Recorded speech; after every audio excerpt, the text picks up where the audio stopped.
Hello student, स्वागत है आपका आपके अपने channel P N Patel classes पर।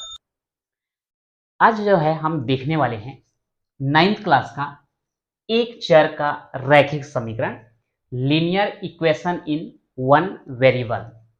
वैसे तो समीकरण से संबंधित जो है बेसिक मैथ्स में हमने वीडियो अपलोड कर चुका है, पर नाइन्थ क्लास का जो है प्रश्नावली वाइज वीडियो जो अपलोड कर रहे हैं, तो ये जो है हम लोग आज देखने वाले हैं चैप्टर 5 एक चर का रैखिक समीकरण। तो आइए देखते हैं। सबसे पहले हम समीकरण के बारे में देख लेते हैं कि वास्तव में ये समीकरण होता क्या है। वैसे आपको पता है, फिर भी एक बार मैं रिवाइज कर देता हूं।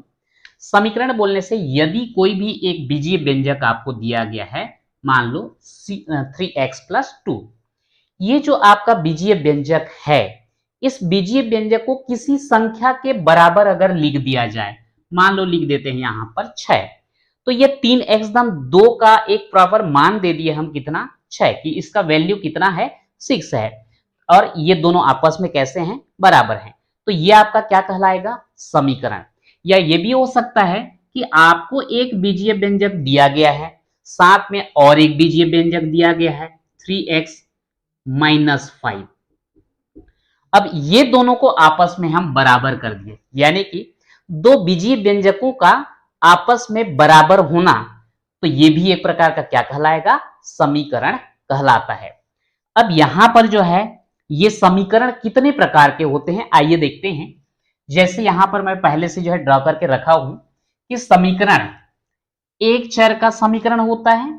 जिस समीकरण में केवल एक चर राशि होगा, एक चर का समीकरण कहलाएगा।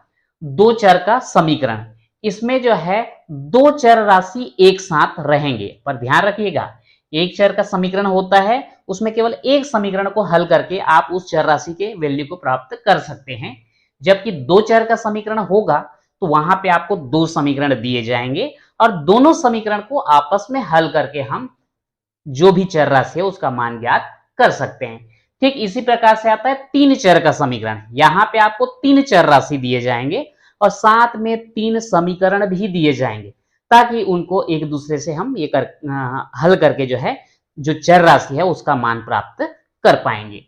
तो आइए देखते हैं। फिलहाल तो हमें ये दो चर का समीकरण या तीन चर का समीकरण इस चैप्टर के अंतर्गत नहीं पढ़ना है, हमें पढ़ना है एक चर का समीकरण। तो एक चर का समीकरण में जो है फिर दो टाइप के आते हैं, एक होता है रैखिक समीकरण और दूसरा होता है वर्ग समीकरण। वर्ग समीकरण को हम एक चर का द्विघात समीकरण भी कहते हैं। तो ये भी आपको फिलहाल नहीं पढ़ना है। फिलहाल हम देखने वाले हैं क्या, कि रैखिक समीकरण, एक चर का रैखिक समीकरण।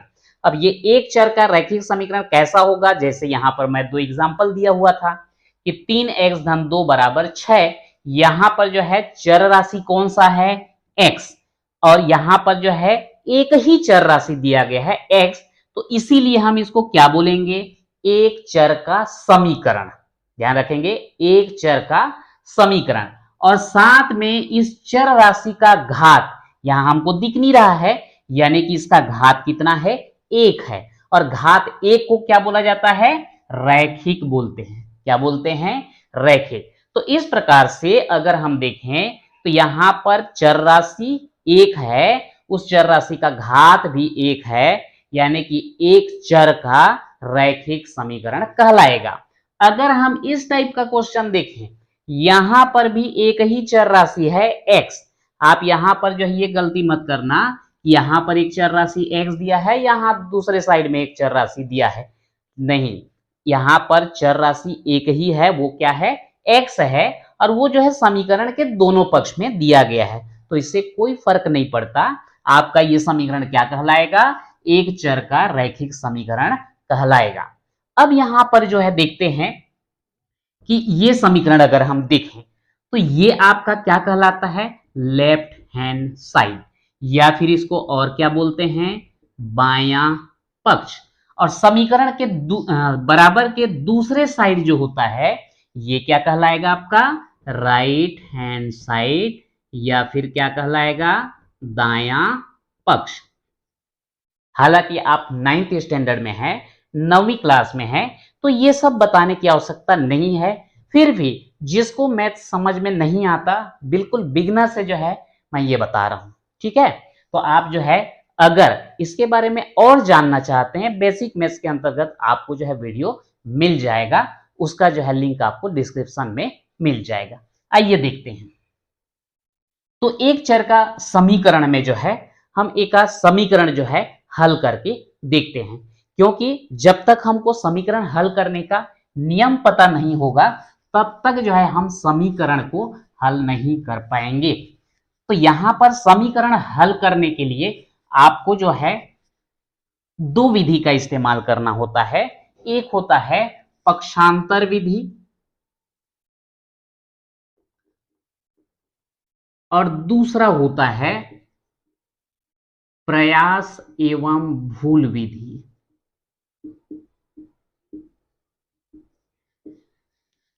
आज का वीडियो जो है जस्ट इंट्रोडक्शन टाइप का वीडियो है। आप समीकरण से संबंधित बेसिक चीजों के बारे में आज सीखेंगे। आपको बेसिक में से संबंधित दो वीडियो आपको मिल जाएंगे। आइए देखते हैं कि यह पक्षांतर विधि और प्रयास एवं भूल विधि होता क्या है। तो यहां पर प्रयास एवं भूल विधि में जो है एक नियम दिया गया है कि आप समीकरण के दोनों पक्षों में समान संख्या का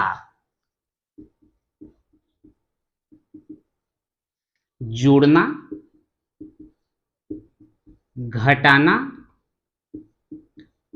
गुणा या भाग कर सकते हैं। ध्यान रखिएगा, यहां पर इसी नियम के आधार पर जो है हम पक्षांतर विधि को समझते हैं।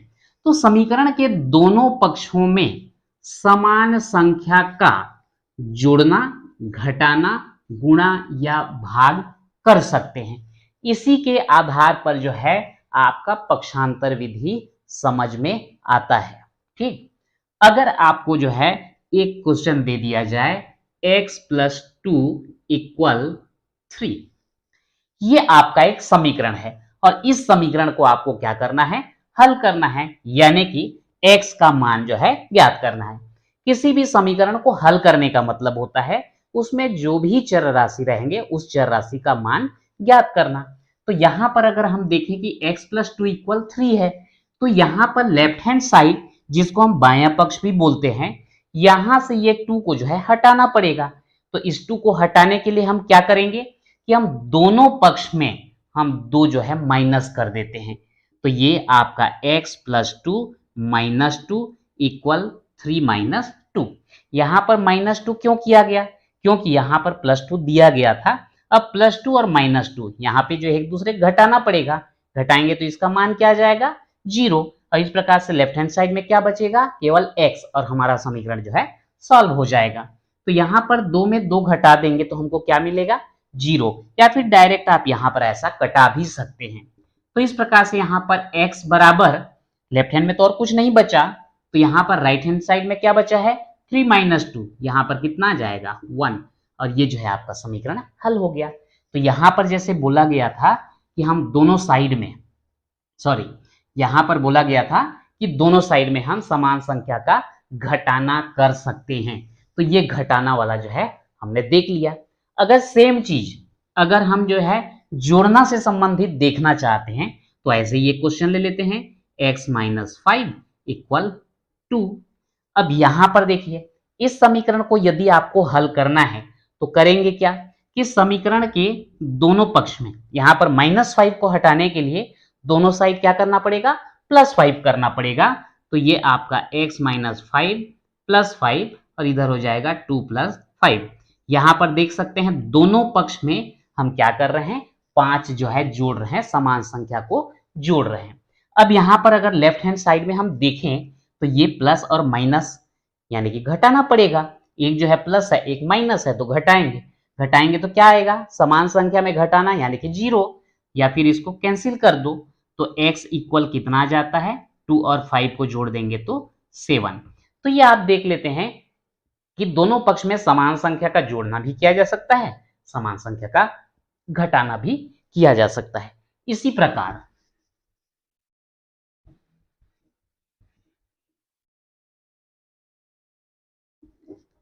दोनों पक्षों में गुणा या भाग से संबंधित देख लेते हैं। तो ये आपका हो जाएगा x बटे 2 बराबर 6। अब यहां पर जो है x के साथ जो है 2 का क्या संबंध है, भाग। तो अगर इधर भाग है तो उधर ले जाते हैं तो क्या हो जाता है, गुणा हो जाता है पक्षांतर विधि में। लेकिन हम तो यहां पर प्रयास एवं भूल विधि का प्रयोग कर रहे हैं, तो क्या करें, इस 2 को हटाने के लिए आपको करना क्या पड़ेगा, दोनों पक्षों में 2 का गुणा। तो ये हो जाएगा 2 गुणित x बटे 2 बराबर 2 गुणित 6। अब यहां पर 2 एकम कैंसिल हो गया, तो x बराबर 2 छिक्का 12। तो इस प्रकार समीकरण के दोनों पक्ष में समान संख्या का हम क्या कर लिए, गुणा भी कर लिए। नंबर 4, समीकरण के दोनों पक्षों में हम समान संख्या का भाग भी कर सकते हैं। तो इसके लिए देखते हैं 3x बराबर 7। मान लो एक समीकरण आपको दिया गया है 3x बराबर 7। तो यहां पे समीकरण के हल करने के लिए x के साथ जो 3 है उसको हमको यहां से हटाना है। तो ये कैसे हटेगा, अगर हम समीकरण के दोनों पक्षों में जो है 3 का भाग दे दें तो ये आपका हट जाएगा। हमने भाग दे दिया, 3 और 3 कट जाएगा, तो x बराबर कितना आया, 7 बटे 3। तो इस प्रकार से जो है हम ये चारों को हम देख चुके हैं कि समीकरण के दोनों पक्षों में समान संख्या का जोड़ना, घटाना, गुणा या भाग कर सकते हैं। मेरे ख्याल से ये समझ में आ गया होगा। लेकिन इसी को जब हम पक्षांतर विधि से बनाते हैं, ये जो है बेसिक के लिए सही है, शुरुआती छोटे छोटे क्वेश्चन आते हैं उसके लिए हम इस विधि का प्रयोग कर सकते हैं और इसके द्वारा पक्षांतर के नियम को समझ लेते हैं।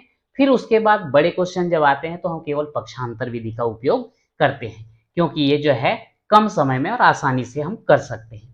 तो पक्षांतर विधि में होता क्या है, पक्षांतर मतलब पक्ष में अंतर। यदि आप लेफ्ट हैंड साइड और इधर राइट हैंड साइड, ये समीकरण आपको दिया गया है, यदि आप लेफ्ट हैंड साइड के कोई भी संख्या को राइट साइड ले जाते हैं या राइट साइड के कोई भी संख्या को लेफ्ट साइड ले आते हैं, तो ये क्या कहलाता है, आपका पक्षांतर कहलाता है। जब पक्षांतर किया जाता है, एक पक्ष से दूसरे पक्ष में ले जाएंगे तो यह आपका पक्षांतर कहलाएगा। और पक्षांतर में जो है संक्रिया बदल जाते हैं। अगर एक साइड जो है वो जुड़ रहा है तो दूसरे साइड जाकर के क्या होगा, घटेगा, या फिर एक पक्ष में घट रहा है तो दूसरे पक्ष में जाके क्या होगा, जुड़ेगा। यानी कि जोड़ना और घटाना संक्रिया एक दूसरे में जो है चेंज होते हैं जब पक्षांतर किया जाता है। तो इसी प्रकार से जो है गुणा और भाग ये भी एक दूसरे में चेंज होते हैं। एक पक्ष में कोई संख्या गुणा हो रहा है, पक्षांतर कर देंगे तो दूसरे पक्ष में क्या हो जाएगा, भाग हो जाएगा, या फिर दूसरे पक्ष में भाग हो रहा है तो पहले पक्ष में लाएंगे तो क्या हो जाएगा, गुणा। और इसी का प्रयोग करके हम इसी क्वेश्चन को देख लेते हैं कि पक्षांतर करते तो क्या आता। जैसे यहां पर x + 2 = 3 दिया गया है, यदि आप इसको पक्षांतर विधि से बनाना चाहते तो उस कंडीशन में होता क्या कि यहां पर 2 जो है लेफ्ट हैंड साइड में क्या हो रहा है, जुड़ रहा है, राइट हैंड साइड ले जाएंगे तो क्या हो जाएगा, घटेगा। तो x बराबर क्या आएगा, 2 को उधर ले जाएंगे तो 3 ऋण 2, कितना आएगा आंसर, 1। यहां पर भी हमारा आंसर कितना आया है, 1 आया है। अगर अगले वाले को देखें, यहां पर 5 जो है x के साथ घट रहा है, दूसरे पक्ष में ले जाएंगे तो क्या हो जाएगा, वो जुड़ेगा। तो ये 5 जो है 2 में जाके जुड़ेगा तो कितना आएगा, 7। यहां पर भी हमारा आंसर कितना आया है, 7। नेक्स्ट देखते हैं x बटे 2 बराबर 6। यहां पर 2 का x के साथ क्या है, भाग। यदि आप पक्षांतर करेंगे तो क्या हो जाएगा, गुणा। तो ये 2 जो है 6 के साथ जाके गुणा होगा तो 2 × 6 = 12 और हमारा आंसर क्या आएगा, 12 आ जाएगा। इसी प्रकार अगर हम 3x बराबर 7 को देखें, x के साथ 3 का क्या हो रहा है, गुणा, पक्षांतर करेंगे तो क्या होगा, भाग। तो यह आ गया 7 बटे 3। तो इस प्रकार से ये जो हमारा बेसिक नियम है, इसी के आधार पे आपका पक्षांतर जो है समझ में आता है। अब यहाँ पर पक्षांतर के लिए अगर इस टाइप के क्वेश्चन दे दिए जाएं तो हम कैसे करें। यहाँ पर तो केवल एक ही संख्या दिया गया था, एक ही संक्रिया दिया गया था।